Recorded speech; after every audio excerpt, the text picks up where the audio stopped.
A fragile girl in a gray denim jacket, dark jeans, and a black cap was stealthily walking down a narrow alley. She slipped between two three-story buildings and headed towards the garages. Carefully watching her surroundings, she approached a graffiti-covered, rust-eaten garage. She knocked twice, briefly and dully. The door opened slightly, and a skinny boy around 17, maybe younger, peeked out. "What do you want?" he asked, not taking the cigarette out of his mouth. "Hey, dude, do you know Skinny?" the girl in the cap asked hoarsely. "Well, don't be scared, I'm on your side. I need some Paradise Cloud, right now." "That's a tall order," the boy whistled. "Do you have money? Maybe you'll share some? Tell me where to find Skinny, and I'll share. I won't give much, but I'll give what I can." "You're kidding. You just don't know where to find Skinny, do you?" The girl turned to leave. "I don't know." "You're kidding. I know everything around here. I saw Skinny half an hour ago, he was stocking up." "I could say the same," the girl adjusted her cap. "He's left of the port, in the house with the green hedge. You know that hedge is special, right?" "Yeah, at night, ecstasy grows on it," the girl giggled. "There's a hidden passage on one side. When you get through it, you end up in a place like a basement or storage. Skinny is usually there unless he's out on business. Knock 3 times. Once, then twice quickly. Got it?" "Got it. Thanks, bro." The girl handed the boy $3 and quickly moved on. "Drop by sometime, cutie," the boy shouted after her and shut the garage door. "Left of the port, the hedge. I'll be there in 5 minutes. Be ready," the girl quickly said into her phone and put it in her denim jacket pocket. The boy didn't lie. There was a house with a hedge. Upon closer inspection, Lyra noticed a concealed gate. She pushed it, and it opened quietly. Stone steps led down immediately. The metal door was locked. Lyra knocked as the boy from the garage had taught her. Silence. Could he have left on business? But no, the door slowly opened. "Who sent you?" "I'm just on my own." "Got any Paradise Cloud?" "1, 2, if possible." "Got the cash?" "I do, I'm splurging today." "What's the occasion?" "Got into college." The man opened the door a bit more. He was tall and extremely thin, hence the nickname Skinny. "Nah, I just completed a successful deal." "Bring the clouds." He disappeared for half a minute and reappeared with a small bag. "There are 2 in here." "You know the price?" "I do." The girl reached into her pocket. After rummaging around, she pulled out some bills. At that moment, 2 burly guys quietly, like ninjas, descended the stairs and subdued Skinny. "You son of a," he hissed. "Great job, Inspector Little," one of the policemen said on the move. "Can I go home?" Lyra asked, adjusting her cap. "Yes, you can go." "Thanks. We've been trying to catch Skinny for 3 months. You're a natural sleuth. You'll get a bonus this month." Lyra smiled and headed toward the port. "Need a ride?" one of the policemen carrying Skinny asked.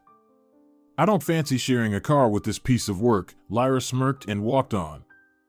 "Good luck, Lyra," the guys shouted after her. Lyra took off her sneakers and walked into the kitchen of her tiny apartment. She poured herself a glass of water and sat down wearily. It had been a tough day.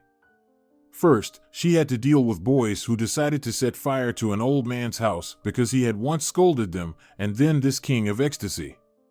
Plus, there were the interrogations of the missing boy's parents and various witnesses. Lyra Little loved her job. She began her police career back in school, participating in a volunteer search squad and helping fight violence against children. It all started with one event that changed the life of a 15-year-old girl. That was when Lyra Little realized she would stand up for those who were weaker and for those whose rights were being oppressed. The police chief, who the girl had worked with back then, was impressed and admired the courage and agility of this girl who looked like an 11-year-old, short, skinny, quick as a monkey. After school, Lyra Little knew exactly where she wanted to study further. The police chief, Mr. Connor, knew it too. He even helped her get into police college practically without exams. Lyra's phone rang. "Hello," she answered without looking at the screen. "Lyra, baby, hi." "Hi, Brian. Did something happen?" "Why should something happen?" "You're calling late." "Oh, that?" "Yeah. Tomorrow we're going to a restaurant. At 7. It'll be the official meeting with the parents. Are you ready?" "Yep." "Just let me put away the handcuffs," Lyra said, stifling a yawn. "I love your jokes." "I'm serious. You don't have a major criminal to catch or something like that?" "No, the most dangerous criminal who stole my heart has already been caught," Lyra smiled. "I'll pick you up at 6:30. Be ready." "Okay, I'll call if anything. Bye." "Bye, Inspector Little." She barely had the strength to shower, but she mustered all her willpower and headed to the bathroom. After that, she fell asleep as soon as her head touched the pillow, or maybe even a little earlier. The next day passed relatively quietly. Lyra was let off work a bit earlier than usual. She mounted her scooter and headed home. She often rode her scooter. It was fast, convenient, and she could quickly make her way somewhere and just as quickly leave. She needed to get home, take a shower, change clothes, and transform from Inspector Little into a girl meeting her boyfriend's family. Brian's father owned a chain of pharmacies in their town. Lyra had just stepped out of the bathroom when Brian called. "Lyra, sweetie, I can't pick you up, sorry," he blurted out in one breath. "Can you get there on your own?" "Of course, Brian, don't worry. I promise I won't be on my scooter," she laughed. "And without your revolver?" Brian laughed in response. "No way, it's always with me, just in case I need to calm someone down." "All right, baby, we'll see you at 7. Don't be late." "I'll be there right on time." Lyra hung up. Lyra got herself ready and left the house, deciding to call a taxi from the street. The car arrived quickly, thankfully. Now she could relax. Lyra was on time. They were almost at the destination when Lyra handed the driver some money. "Stop here, please." Quickly. Lyra jumped out of the car, keeping her eyes on a man who was talking to a girl. She looked about 11 or 12 years old. The man was short, thin, wearing a worn black cap, a gray t-shirt, and jeans of an indeterminate color. He was acting strangely, glancing around, nervous.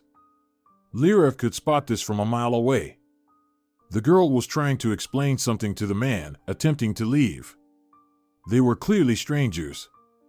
Lyra moved a bit closer. "Come on, it's close, just a stone's throw away."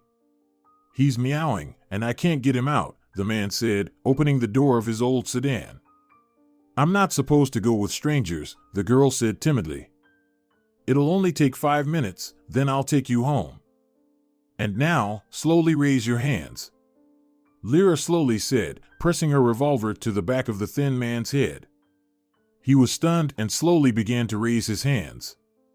The girl stood there, bewildered, her mouth open in astonishment. "Now turn around to face me, slowly," Lyra said. "Slowly." He obeyed. "Hands." The man stared dumbly at Lyra. "Hands." "Here, quickly." The man extended his hands. Lyra quickly snapped the handcuffs on him. "Into the car." Lyra kept the revolver at the man's temple while opening the car door. He slumped into the front seat. Without lowering the revolver, Lyra buckled him in. "Where do you live, sweetie?" Lyra asked the frightened girl. "My parents aren't home right now. I had a fight with my friend, and then this guy." "All right, we'll sort it out now." Lyra began dialing the number of Jim Foster, her colleague and very good friend. She noticed about 30 missed calls from Brian and some messages from him and an unknown number. Yes, Lyra. Jim answered cheerfully. Jim, get to the arrest site. Quickly. I'm running late for a restaurant. I'm meeting Brian's parents tonight. I have him cuffed in the car.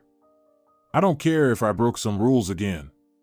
This creep almost took the girl. It's at the gas station you hate. Yeah. I'm waiting. Hurry. Are you from the police? The girl looked at Lyra with wide eyes the color of wet asphalt. Lyra replied, tucking a stray strand of hair behind her ear. This guy wanted to kill me, right? I don't know, sweetie. The important thing is you're safe now. Good job not giving in to his persuasion. I can't leave you alone for 5 minutes. And where do you always find trouble? Jim Foster burst out of his car, slapping his holster.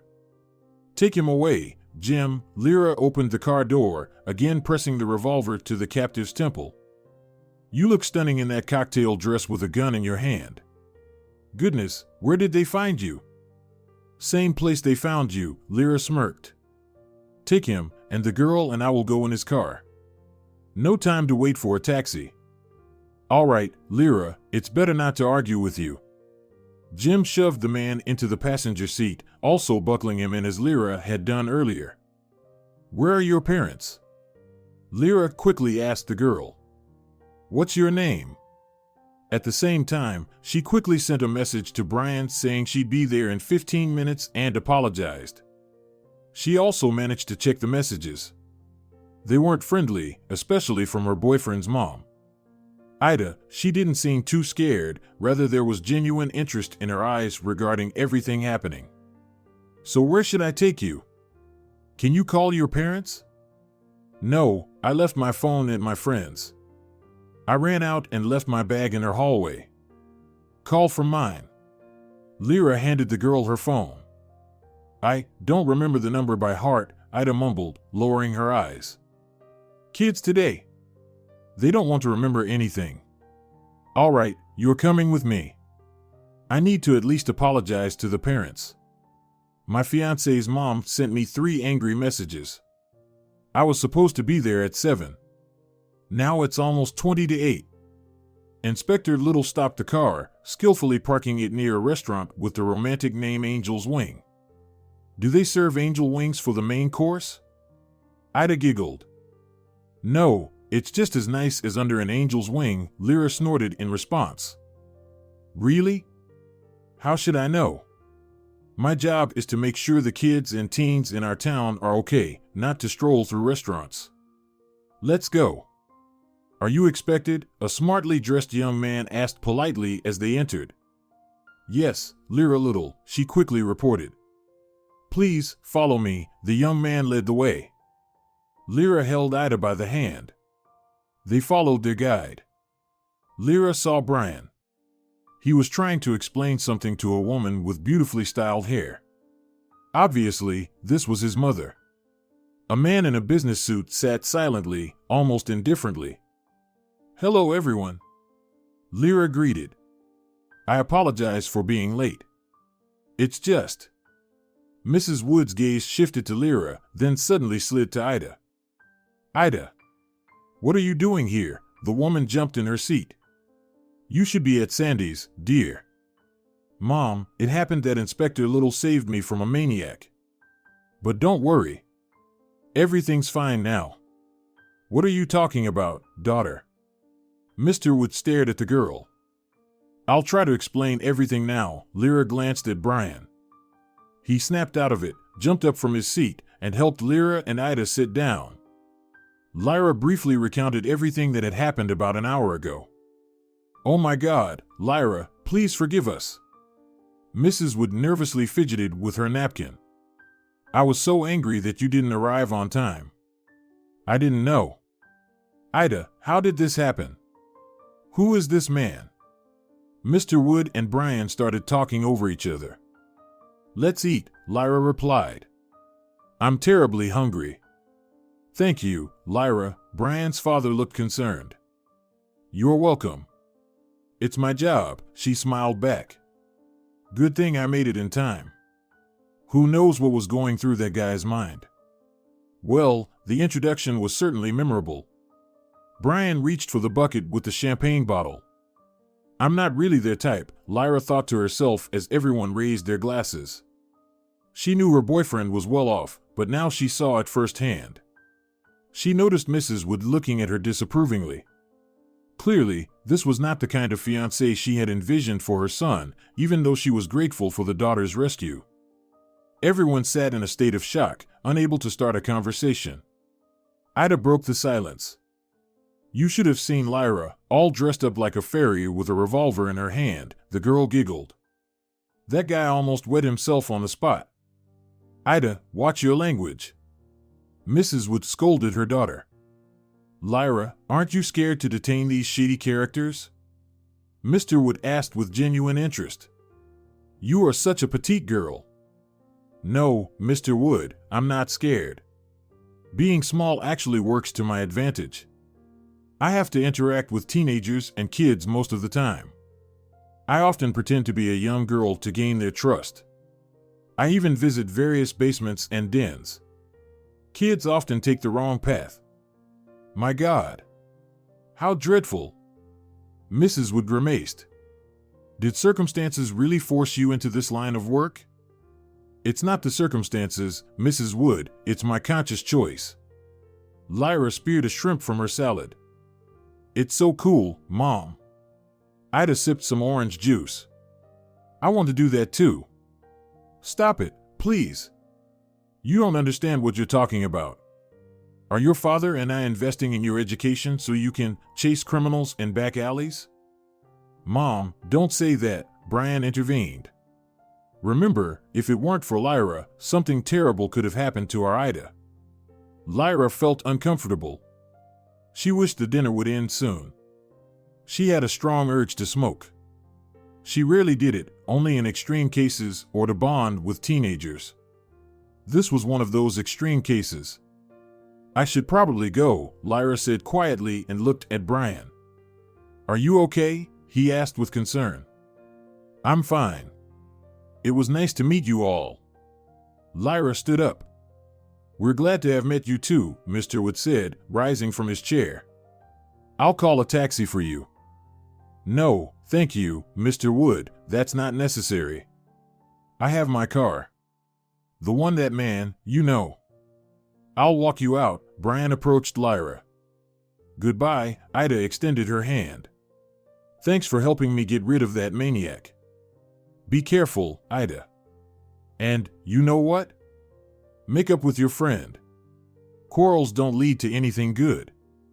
Outside, Lyra felt better. The evening coolness was refreshing and calming. Brian, sorry if anything was off. What? You should be sorry? We're the ones who should apologize. We're still trying to process what happened. You're a real hero. Thank you, Lyra, Brian kissed her. I've missed you so much. It's been a while since we were just you and me. We'll fix that. But now, go back to your family. I'll call you. Lyra headed to her car. She had just entered her apartment when Jim Foster called. Hey, kiddo, you've got a knack for catching the uncatchable. No one could find John Booth for months. He seemed to be everywhere and nowhere. Come on. I just reacted when I saw the girl, the guy, and the car with dirty wheels. You know, it's like a puzzle for me. I even jumped out of the taxi. Wow. You're an amazing girl, Inspector Little. How did the meeting with the parents go? It was fine, I'll tell you more later. I'm exhausted right now. All right, get some sleep. Tomorrow you'll catch someone else, even though it's not your primary role. Have you ever thought about transitioning from a juvenile officer to a detective? You're great at this. Not yet, Jim, Lyra chuckled softly. They said their goodbyes. Lyra happily kicked off her high heels and tight cocktail dress. She felt a lingering unease, and even a cool shower didn't help. She tossed and turned, unable to sleep. Lyra thought about what happened to Ida today and involuntarily remembered herself. She recalled what initially motivated her to help children and teenagers. A 15-year-old girl was walking home from practice. Just a few houses past the sports field, and she'd be home. Suddenly, a car stopped right in front of her, the window rolled down, and a young man, smiling, asked, "Sorry, do you have a hairpin or something to open a lock? It's stuck. I can't get into the glove compartment, and my passport and license are in there. I'm really in a bind." "Sure," Lyra Little responded, rummaging in her pocket and handing him a hairpin. The man tried but couldn't get it to work. "You probably need to press harder." Lyra bent over the lock. At that moment, she smelled a pungent odor from the cloth pressed to her face and passed out. Lyra woke up in some kind of shed. It was quiet all around, not a single sound could be heard. Her mouth was dry, and her head was splitting with pain. Suddenly, the girl realized she was not alone in this smelly shed. In the corner sat a little girl about 8 years old. She was looking at her with frightened eyes and was barely audible, sobbing. "Have you been here long?" Lyra asked in a whisper. "About 3 days, probably," the little girl answered in a whisper. "Does he feed you?" "No, he only gives some stinky water and leaves." "Did he hit you?" "No, but he often takes pictures. Every time he comes here, he takes pictures. He photographed you too when he brought you here." "He seems completely insane," Lyra muttered through her teeth. She was not going to give up so easily. The kidnapper arrived early in the morning. Only the chirping of birds could be heard. There were clearly no houses nearby. Lyra already had a plan. She didn't know if it would work, but she decided to go through with it. Footsteps were heard, the key turned in the lock, and the door began to creak open. Lyra signaled the girl, who curled up into a ball. "Hey, she's not breathing!" Lyra shouted. "The girl looks like she's dead." "So soon? Are you sure?" The door closed again, and the sound of the lock turning was heard. "Lie still, stay quiet, and try not to move at all. This is our chance. He will definitely come back soon." Lyra was right. The man returned within a minute. He had a black bag and a camera in his hands. "Move to the wall," he ordered Lyra, closing the door and sliding the bolt. Then he leaned over the girl and began to peer into her face. He was about to feel for a pulse on her neck when he suddenly felt a blow from behind. Right to the back of the head. It was some blunt object. The man began to choke. Someone was strangling him with one hand while the other pulled the key from his pocket. Another strong blow. The kidnapper fell onto the damp straw. The blunt object was the tightly clenched fist of young Lyra Little. The boxing lessons had not been in vain. "Quickly, get out!" Lyra shouted to the terrified girl huddled in the corner of the shed as she unlocked the bolt. The girl didn't move and continued to sit with her head buried in her skinny knees. Lyra grabbed her by the hand and led her outside, then quickly locked the door with a large padlock that lay on a stump near the shed. "Now sit there and think about it, you bastard. Can you walk?" she asked the girl. "I don't know, I'm dizzy." "Climb on my back." Lyra squatted down so the little one could climb up. Then she ran with her burden. Lyra had no idea where she was going, so she ran blindly. Finally, the girl saw a road ahead. There were no cars, but at least there was a road that would lead somewhere eventually. The shed was sturdy. It was unlikely that Bastard would be able to open the door quickly, if at all. The girls were picked up by a woman in a used Toyota and taken to the nearest police station. It was then that Lyra, with the support of Police Chief Mr. Connor, began to participate in volunteer squads for the protection of children's and teenagers' rights. She knew where she would go right after finishing school, the police academy. The kidnapper was put behind bars for a long time. He had about a dozen victims, all girls from 7 to 17 years old. And now Inspector Little was trying her best to help her wards. With some, she just talked. With others, she had to use force, and with some, cunning and resourcefulness. In school, Lyra always got upset about her small stature and somewhat childish face, but now it played into her hands. The girl often pretended to be a teenager, trying to gain the trust of the kids, find out something from them, or prevent some crime on their part. At work, Lyra Little was valued. The police chief practically worshipped her. "What would we do without you, our little lion-hearted girl?" he said with affection, though he rarely allowed himself such sentiment. "Oh, come on, no one is indispensable," Lyra smiled in response. "But there is. Just tell me, who would go into a basement where all sorts of shady stuff is going on, where kids drink, smoke, and shoot up all sorts of crap? Who, Lyra?" "Exactly, no one but you. That's why I value, love, and respect you." The girl smiled. She couldn't hide it. She was very pleased by the chief's words, this highly respected, gray-haired man with a glint of mischief in his eyes. A little time had passed since meeting Brian's parents. Lyra returned home in high spirits. It was Friday, and the next day she didn't have to go to work, not a certainty, of course, but a good chance. Brian was supposed to arrive by 8. They hadn't spent much time together lately, both had been too busy. There was no time or energy to cook, so Lyra decided to just order food from a nearby cafe. The food there was quite tasty and not very expensive. Lyra was about to take a shower when her phone rang. Glancing at the screen, she was surprised. It was Mrs. Wood. Could something have happened? "Hello," she answered quickly. "Lyra, hello." "Hello, Mrs. Wood. Did something happen?" "No." "Well, I wanted to have a serious talk with you." "Yes, okay, go ahead, Mrs. Wood." "Lyra, what do your relationship with my son mean to you?" "What do you mean?" Lyra was confused. "I'm afraid Brian is too serious, even thinking about marriage. But you, as I understand it, are more interested in your work. You're not ready to start a family, have children. Right?" Why?" "I love Brian." Lyra poured herself a glass of water and sat at the kitchen table. "And are you ready to give up what you do now?" The woman asked calmly but firmly, like a teacher. "You mean my job as a..." "Exactly that. You don't plan on doing this all your life, do you?" "I love my job.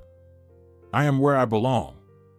I don't plan for 20 years ahead, but for now, I'll follow my heart." "But how do you imagine starting a family? And children? Will you run off at the first call to solve teenagers' problems or something like that? And if something happens to you? Modern teenagers are real criminals, they do such things." "It's not modern teenagers, Mrs. Wood," Lyra said coldly. "It's just teenagers. They're the same at all times. I believe my profession won't stop me from being a wife and mother. I think otherwise. You know, my dear, I didn't raise Brian for him to be unhappy in marriage. Am I right to understand that you want me to break up with your son? Is that it? Well, I think it's the only right decision. I'm very grateful to you for Ida, but..." "I understand, Mrs. Wood. Have you asked your son about all this? What does he say?" "What can he say? He's in love like a boy. He sees everything in rosy colors. It will just hurt him more later. He needs a homely woman who will greet him with a smile from work and raise his children." "That's just your opinion," Lyra said dryly. "I understand, Mrs. Wood." Lyra hung up. It hadn't hurt this much in a long time. Why did this woman think she could decide her son's fate? Who said he needed a domestic hen in an apron? Who, damn it? No way, let them sort it out themselves. Lyra quickly sent a message to Brian, suggesting they take a break in their relationship, urging him to consider if he wanted a future wife who could run off in the middle of the night to the most dangerous part of their town. Brian called many times, but Lyra didn't answer. She didn't have the strength to talk to him. Instead, she immediately called her boss. "Mr. Winter, may I take a week off without pay?" What's wrong, Lyra? Is everything okay? No, I just wanted to visit a friend in Cyprus. All right, since you've done such an outstanding job lately, I'll allow it. Go visit your friend, relax, and come back refreshed. Lyra, her friend, was waiting for her at the airport. I've missed you so much. Belinda. You look so radiant. Absolutely glowing with happiness. Come on, let's get some food and drinks and catch up. It feels like I haven't seen you in ages. Belinda, her close friends called her B, was a cheerful and energetic woman. She had already been married, had 2 children, but was now divorced. Her father owned a construction company, so she could afford to live comfortably without needing to work, focusing on her children and herself. She had left the kids with her mother for a few days to have a fun time with Lyra. They sat on a cozy balcony, sipping wine. To our reunion. B smiled, raising her glass. To our reunion. Lyra smiled back. Lee, her friend, had called her that since childhood. Something seems off about your face. What do you mean? Do I look terrible? Lyra laughed.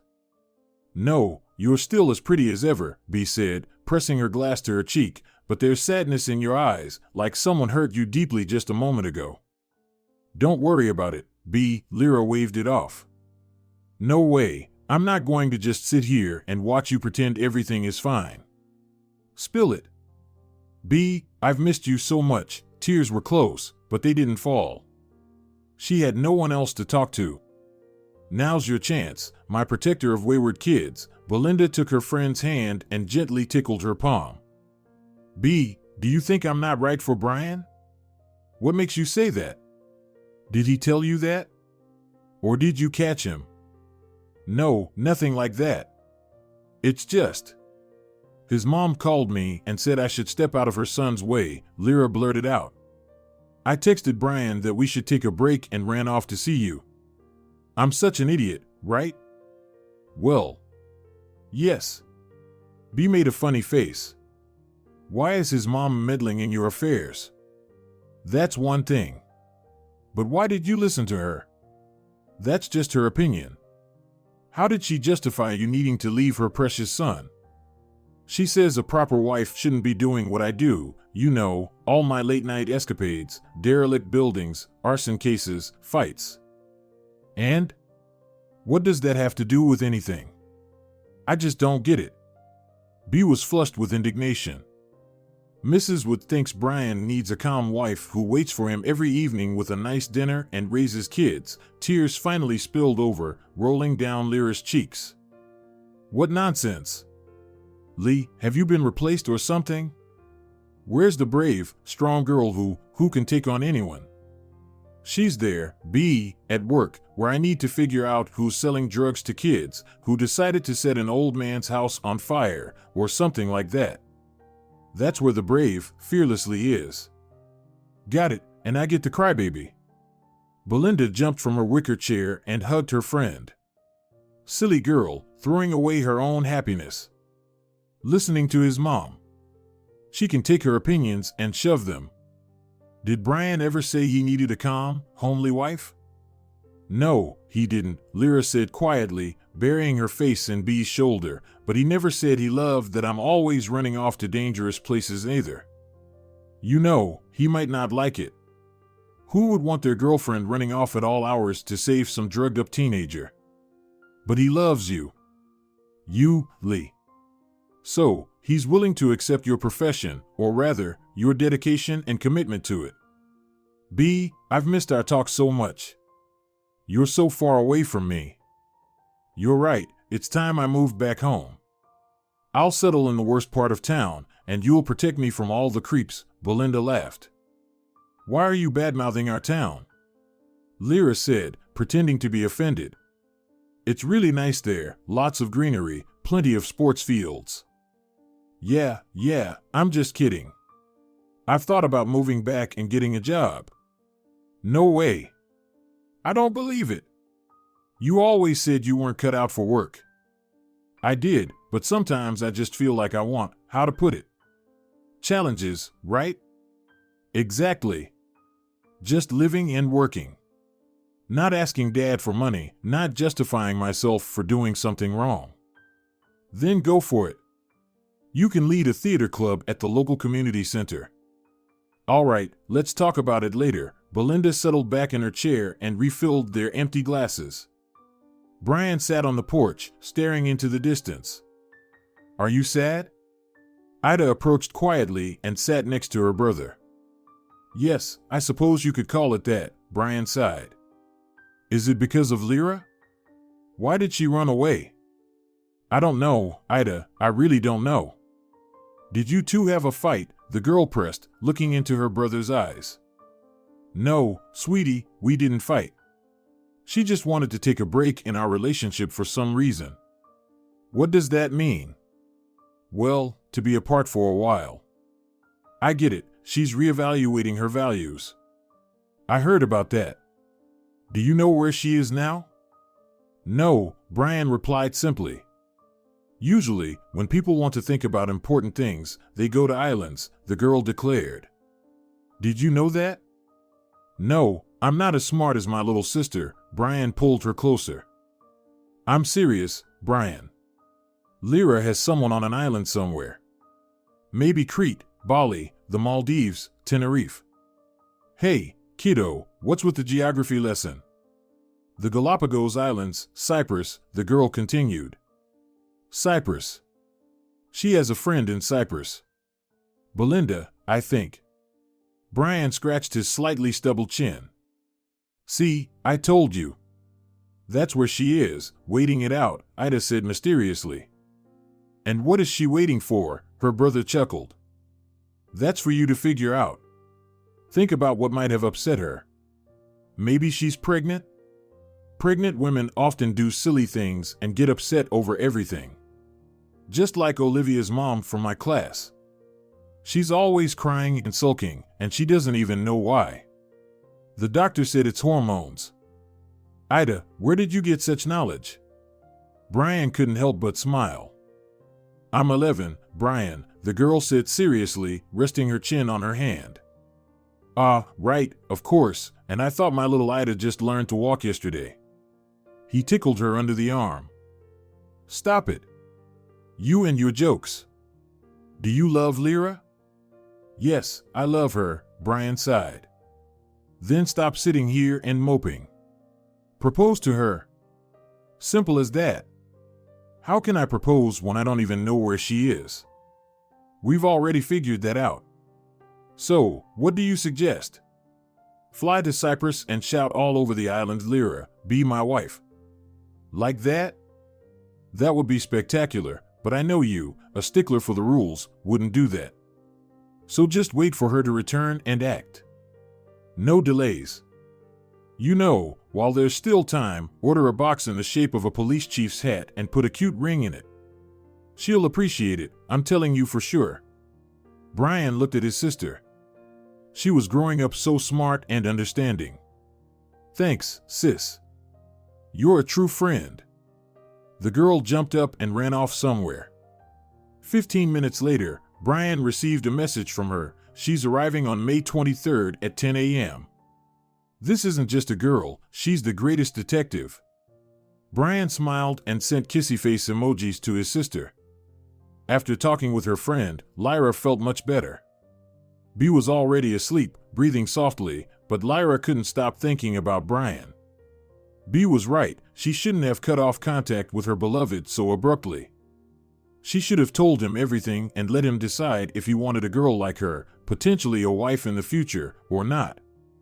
Lyra decided that when she got home, she would call Brian right away and apologize to him, and she still had the rest of the week to think everything over. The next morning, Mrs. Nod, Belinda's mom, stopped by with her granddaughters. We're just here for a bit, she said immediately. Camilla and Jess won't leave me alone, they want to see their mother's childhood friend. Lyra laughed. Hello, girls. Lyra squatted down in front of Belinda's daughters. Hi, they greeted in unison. Do you really catch bad criminals? Asked the older one, Camilla. Well, sometimes, Lyra smiled. You're pretty. Not at all like Grandpa's police friend. He's always wearing some kind of hat and... The girl lowered her voice. He's very fat. Everyone laughed. Thank you, Jessie, Lyra patted the girl on the head. And I brought you inflatable slippers, she said cheerfully, pulling out 2 boxes from her sports bag. What kind of slippers? The girls eagerly awaited their gifts. Inflate them and see for yourselves, Lyra winked at them. Oh. They're inflatable mattresses. Shaped like slippers. Cool. I got a yellow one. And I got a green one. Grandma, let's go home and try them out in the pool. B, you are so happy, Lyra said dreamily. What do you mean? Your daughters. They are so lovely. You know, I also really want a baby. And will you carry the baby in a sling or right in your arms when you rush to pull kids out of basements? B snickered. Why are you mocking me, silly? Lyra threw a couch cushion at her friend. Okay, Lyra. You will be a great mom, really. So, when you get back, call your Brian right away and get to work. Lyra felt calmer and spent the rest of the time just wonderfully. She and B had a lot of fun. But everything comes to an end eventually. This week-long vacation on the paradise island of Cyprus ended too. It was time to go home. B gave Lyra a lift to the airport. Remember, act without delay, she winked at her friend, kissing her goodbye. Thanks, B. If you ever decide to work as a theater club director, come by. Lyra got out of the taxi and trudged tiredly to her building. She fumbled with her keys in her bag, and when she looked up, she saw him. Brian was sitting on the bench with a bouquet of tiny white chrysanthemums. Hi, he smiled. Brian, her sports bag fell from her hand. I'm so sorry. That time. Lyra, marry me, the guy simply said, holding out a box shaped like a police chief's hat. What is this, Brian? It's so cute. Open it and see for yourself. Lyra pressed the star, and the lid popped open. Inside, on a white cushion, lay a ring with a pale blue stone. Aquamarine symbolizes harmony. May we always be in harmony? Brian put the bouquet on the bench and helped Lyra put on the ring. It fits, Lyra looked at him tenderly. Brian, my dear, I love you so much. You probably deserve a better wife than me, not someone who always roams the backstreets trying to save wayward teens from bad families. Maybe your mother is right. What? You talked to my mom? Lyra nodded. And she told you that nonsense? That I need another woman? Lyra lowered her eyes. Silly girl. Why didn't you tell me right away? I want to be with you only. If you need help, like treating someone's wounds or pumping a stomach, I'm here for you. Brian pulled Lyra to him and gave her a long kiss. Brian, you are the best, she buried her face in his chest. I'll try to be a good wife to you and a good mother to our children. Lyra, so you agree? Yes, he squeezed her even tighter. Of course, I agree, she whispered softly. Lyra would walk down the park alley, pushing a stroller with sleeping Jim Wood, who had recently turned 6 months old. Lyra enjoyed the peace. She and her son often walked in this park. Her little boy slept peacefully in the stroller, and the young mother had time to think, listen to the birds singing, and hear the crickets chirping in the grass. Suddenly, Lyra was jolted out of her thoughts by the sound of the phone ringing. Mr. Winter. I'm glad to hear from you. Lyra exclaimed instead of a greeting. Lyra, darling, when are you planning to return to work? But Jimmy is only 6 months old. Lyra, we can't manage without you.